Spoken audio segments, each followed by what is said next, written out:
Going Beyond is a presentation of Beyond Housing, helping entire communities become better places to live with RareGem Productions. Reliance Bank, your locally owned hometown bank, is pleased to sponsor today's Going Beyond radio show. With 20 locations throughout the St. Louis area, Reliance Bank is making money a little friendlier. Member FDIC and equal housing lender. We're going beyond. Today on Going Beyond. Today we're going to continue our conversation about what happens next. What do we do in this community post the tragedy in Ferguson? And joining me on today's show is a thoughtful voice, a voice known to many of my listeners.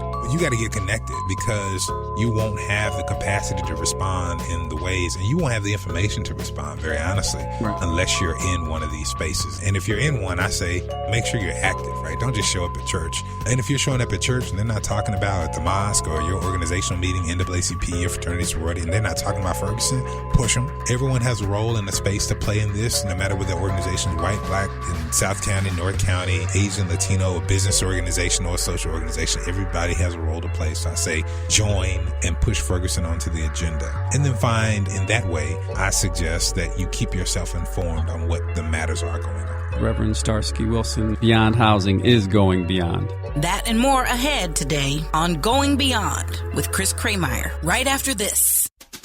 Reliance Bank is focused on meeting the banking needs of the entire St. Louis community. That's because Reliance Bank, unlike the big national banks, is locally owned and operated. It's run by people you know, and that's important when you're looking for a personal checking account that's really free, a mortgage, or a loan for your business. So stop in and introduce yourself at one of their 20 branches throughout the St. Louis area. Reliance Bank, making money a little friendlier. Member FDIC and equal housing lender.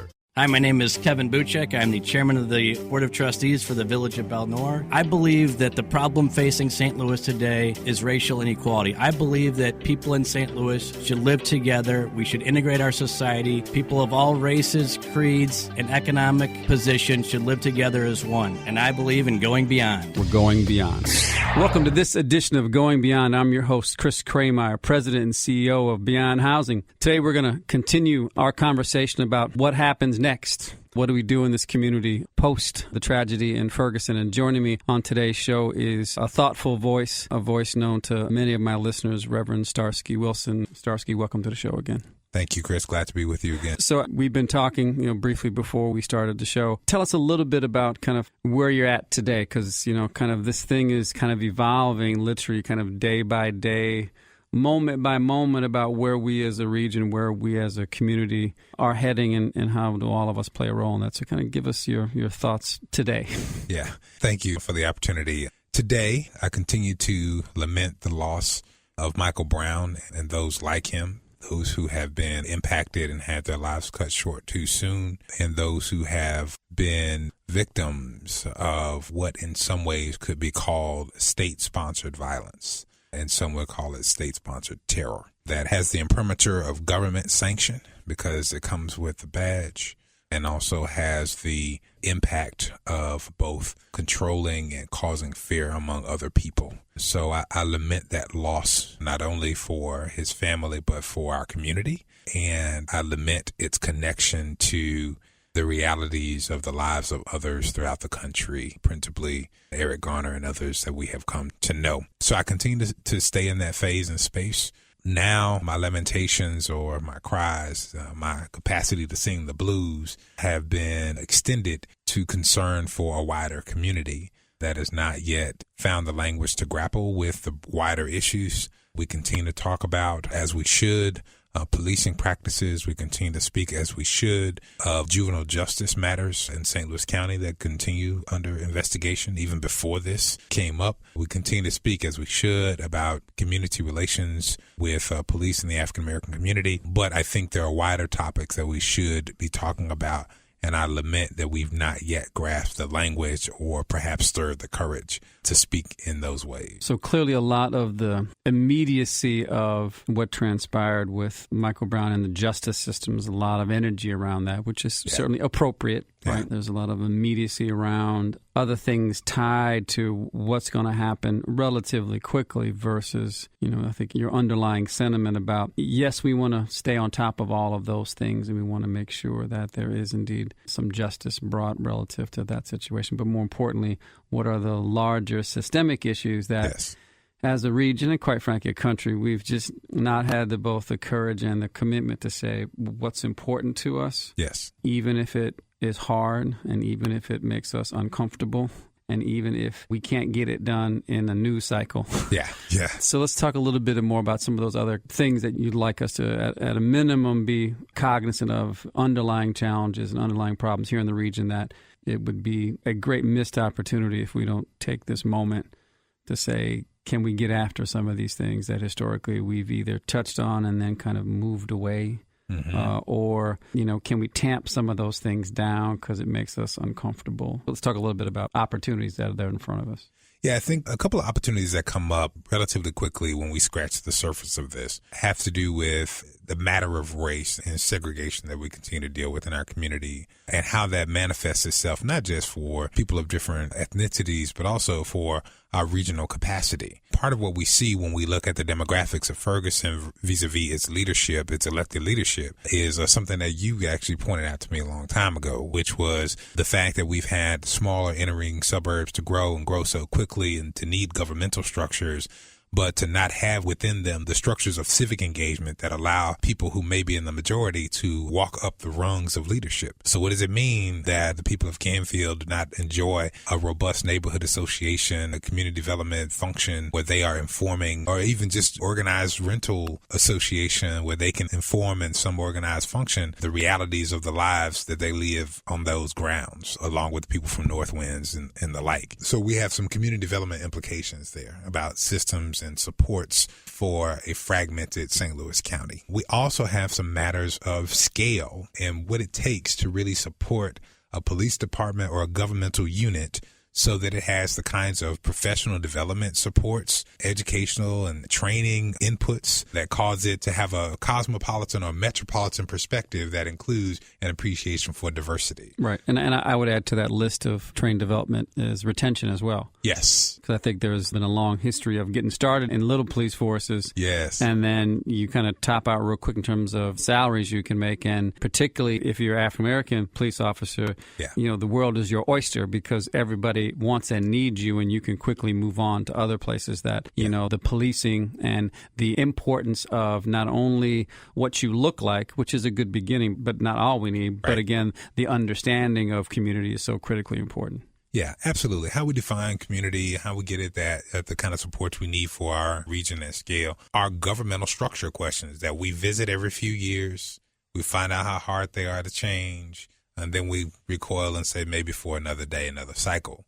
Also, this whole matter as it relates to race. I mean, that's kind of the big deal, right? As we continue to talk about this, but not just race, but racial equity and how we engage our programs, our philanthropy, our approach to our social sector and throughout the region. How do we look at the impact, say, Deaconess Foundation? How do we look at the impact of our funding through a racial equity lens and apply that to the work that not only that we fund, but that we ask people to support in the community? Do we ask people to think about the impact that their program will have on the empowerment, the equipping, the establishment of young men of color like Michael Brown and the like? And will we take this opportunity, right? If we can draw a straight line to race, which I think we could do pretty easily here, will we take this opportunity to have the difficult conversations at the macro level like a Cincinnati did in 2001 with their race riots, where they set up a structure that lasted over a decade, that had full funding, that didn't just look at the matters related to the incident that created the unrest and the boycotts and the like, but rather said, this is race plain and simple. We continue to have disparities as it relates to small business loans in our community. We continue to have disparities as it relates to workforce development. We continue to have disparities. And so we're going to set up systems to address these disparities, not just call for healing, but perhaps engage in some reconciliation by first assessing the situation and then setting structures in order to care for them. The question is, will we have that conversation? Or will we just hold our breath to see what happens in this case? So one of the things that I know has been talked about greatly in the region is leadership. Yeah. Right. And who are our leaders, right? Who are the folks that can convene that conversation? Yeah. And as of today, it is not clear who those leaders may be. Yeah. And are they leaders of yesterday? Are they our leaders of tomorrow? Or is there some combination of that? You know, again, I think it's been fascinating to kind of see. I know you've been pulled and asked, and people who know you believe, oh, well, of course, well, Reverend Wilson needs to jump right in there, right? And I know, as thoughtful as you are, it's not about you, right? But again, It's about the question, right? And how does this get done? You've been methodical in your thinking to not join a lot of folks who are clearly doing good work, but have jumped in really quickly to heal some of the suffering, but to the long-term issues that you speak about and the issues that Beyond Housing tries to face. Those are things that take a moment to really get your arms. Let's talk a little bit about your sense of leadership, both, as it relates to today, but more importantly about tomorrow. And I know you've had the good fortune of getting to meet some young folks and expand relationships with folks, and talk a little bit about kind of what you've learned and your thoughts on that. Sure, I'd be glad to. So first, I think this is a great moment to begin to think about the fundamental nature of leadership in our community. And so we have had over the course of the last 3 to 5 years a significant shift, particularly in social sector leadership, but also in the business community in the St. Louis region, of individuals who were in leadership roles and led institutions that have taken the forefront in civic matters. And I've been blessed to be a part of that, right? But I also think that while we talk about those institutional leaders changing and the people in those roles changes, we need to have a conversation about the nature of leadership. I actually believe that the nature of leadership is changing in our community, and rightfully so. That we're moving from an individual and personality-based leadership to a contextually relevant or situational leadership model, such that there are people who ought to lead in different ways in different times, and the rest of us need to, in a networked way, follow the leadership of those who find themselves on point in this moment. Reverend Tracy Blackman, my great friend, whom I love, has found herself on point and has held point in a way that has provided appropriate pastoral care to this community that has dealt with difficult matters. Tef Poe is, young rapper and organizer in the community. People know him because he's a rapper. They don't know that he's been doing community organizing with Jobs with Justice and Organization for Black Struggle on different projects and different campaigns. So he's got skill sets that bring him to the point of leadership, and God called him to this moment, I truly believe. And so it's appropriate for me, and these are 2 people, I had Montega Simmons to this list. These are 3 people whom I have found in immediate relationship and position to be on point, and whom I feel called to follow and support in ways that can keep my eye on the long term while they respond in the immediate and the intermediate term. And my work then should be connected to that which they have done, not disconnected from it, but informed by it. And so I found myself learning from them, listening to them, and trying to see what supports I have and what relationships I have that can be brought to bear to advance their work. So the interesting notion, kind of intertwined in what you just said, is this notion of shared leadership. Yes. And I think historically we've looked for the iconic leader, singular. Yeah. And we all drop in line behind and find our place. What you just described, could be the model for the future. Is we have to have shared leadership, which says there does not necessarily have to be power in an individual, but influence among many to tackle big topics. And if we're going to tackle a big issue like race, it's not going to be one person. That's right. It's going to be a number of voices. And I think the challenge is, and I think you used the word network, right? Yeah. How do we get connected? Yeah. Right. And not inadvertently fall into the silos that are easy to build and hard to get out of. Yeah. I think the first thing we got to do is affirm one another's strengths. So I've been in a number of meetings where people have desired to pull everyone in the group into their work. And I think the distinction that I've made in a couple of settings is we have to affirm the work in the streets, affirm the work in the sanctuaries, and affirm the work of strategy, and recognize that we're not all called to all of that work. Now, I get confused because, I serve in the sanctuary and I also do some of the strategic stuff. And I want to be in the streets, although my wife would not have me to be there most of the time, right? But we got to affirm that there's work to be done that's valuable and valid in all those places. Until we can affirm that there are people who do that work better than us in one space or another, then we won't network and affirm. Right. We won't get to this kind of networked place. And so I think that's first and foremost, we got to do that. Just affirm that people are doing work in spaces where they are better equipped than we are. And so we ought to be able to have a conversation about what that looks like and then spend some time in reflection about how it translates to what our space is. To this situation, I think I'll speak of the African-American community in particular. I think we've done street work and sanctuary work well. We've not done strategy work very well. And so the act of leadership, I actually said this to someone earlier today, the critical act of high-level leadership is strategy. And so who's doing that? If I want to get into a who, then I want to say who's doing that and how are we doing that together? That's one of the things I found the week after Michael Brown's shooting. I spent time, because of some additional study that I'm doing, I spent some time in North Carolina that week. Over the time that I was in North Carolina, I found myself in conversation, because I wanted to be here, I found myself in conversation with 5 different sets of people who were all working together on responses to Mike Brown. And they were appropriately doing work in different kind of spiritual approaches, right? Some people were doing work around direct service delivery and support. Some people were doing work around advocacy. Some people were doing work around organizing. There were some people doing some legal work behind the scenes, Department of Justice, right? And that's fine. That's appropriate. But what I recognized about the second day that I was gone was that they weren't talking to each other, even though I was talking to all of them. And truth be told, had I been here, maybe I wouldn't have been talking to all of them, because I'd have been engaged in one thing versus the other. And so the question is, what becomes the mechanism by which we weave all of those folks? So what I felt compelled to do is just to bring people together and let them talk to each other. And that's something I was able to do just by virtue of being in a relationship with several of them. And I think that's more of what we've got to do, is set in place some regular structures and systems by which we can just talk to each other about our different approaches so that we can understand, don't demonize, and don't dismiss somebody else's work. Right. So for our listeners, if they were, thinking and saying, what should I be doing? What are some things that I can do to help? This is obviously has touched a chord with lots of folks. And a lot of people want to do something, right? They don't feel right, just staying at home, right? Yeah. Or not participating. Are there some generalized thoughts and ideas for those who want to get engaged? Because, again, I think we're going to need a lot of energy for the long haul. We don't want it to dissipate, because a lot of the energy was used here on the front side, because it's going to be a long journey if we're going to tackle all the big things. What should our listeners be thinking about? This is going to sound really basic, and I'm going to paraphrase and modify my favorite sign from the National March on Ferguson. My favorite sign, it was an orange sign someone held. It was one of the printed ones on the post. It said, "Join a church, mosque, or organization." Right? Get connected. Get connected. That's exactly it. Now, I'll add to that a network.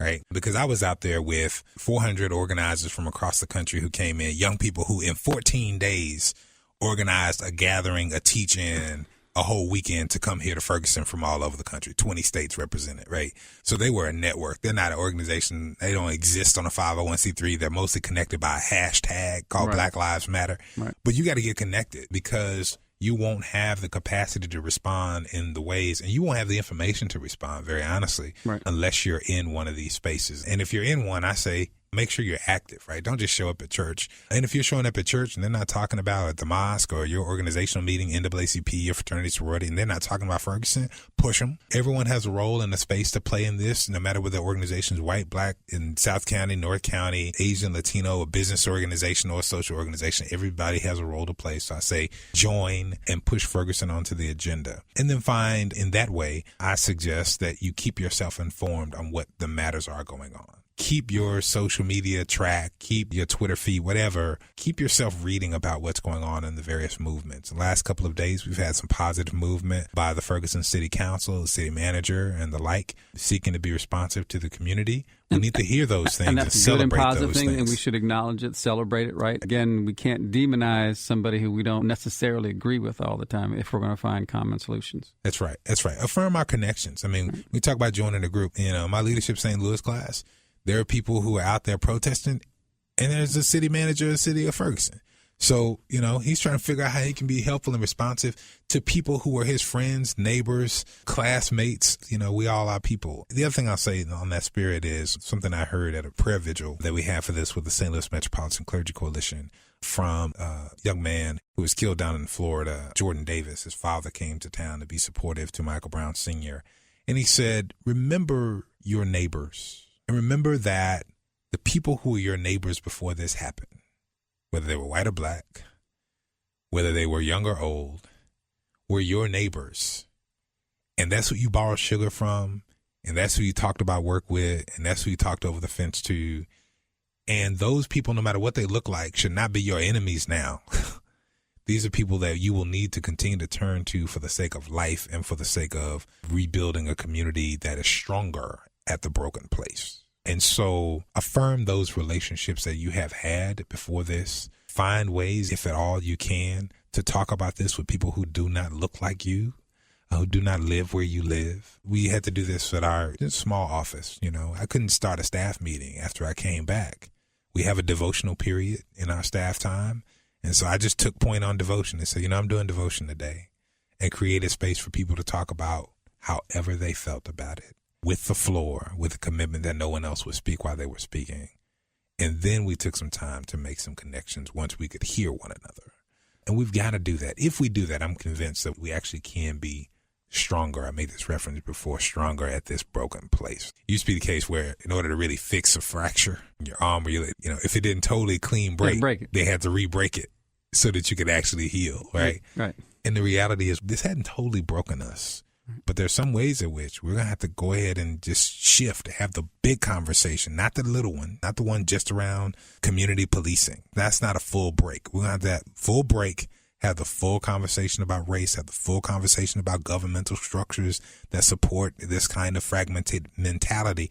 Because once we break, then we can put a cast on that thing and fully heal at this broken place. But we got to go there if we're really going to get to the place we need to be. So whether it's in the sanctuary, in the streets, or in strategy, or multiples, if your skill sets are wide and varied, please find a place to get connected. This will be a long journey, and I promise you, Reverend Starsky Wilson will come back at another time, and we'll continue the conversation. Reverend Starsky Wilson, my good friend, thank you for being on the show. Thank you.